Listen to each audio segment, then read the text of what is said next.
Kaya pala ganito ang naging resulta ng kapalaran ko. Kasi alam ng Diyos na kaya ko. Sa edad kong to, napagod na akong magmadali. Kaya lahat ng ginagawa ko ngayon, ini-enjoy ko na lang. Siguro sa dami na rin ng aking pinagdaanan, napagtanto ko na ang buhay ay mas malawak at mas mahiwaga pa sa mga problemang dumarating sa buhay natin.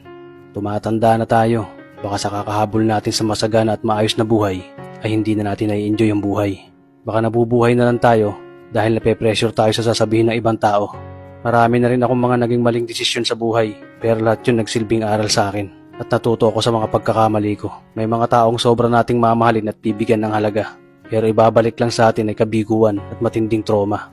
Kaya wag nating lilingunin ng mga taong tulad nila dahil mas payapa kapag hindi ka na interesadong malaman pa kung ano pang balita sa kanila. At wag mong idepende ang sarili mo sa kahit kanino. Tandaan mo, kahit sarili mong anino, iiwan ka din nito kapag madilim na ang paligid mo. Kailangan natin matutunan na huwag ikumpara ang sarili natin sa iba dahil hindi natin laban ang laban nila. Karera mo to, di nila karera. Dahil ang buhay ay hindi naman nasusukat sa kung sino ang mayaman, kundi kung sino ang payapa. Kaya galingan mo lang palagi tol dahil napakaraming tao mapanghusga, dihilahin ka pababa. At lagi mo tong tatandaan na makakatanggap ka lang ng papuri mula sa kanila kapag patay ka na.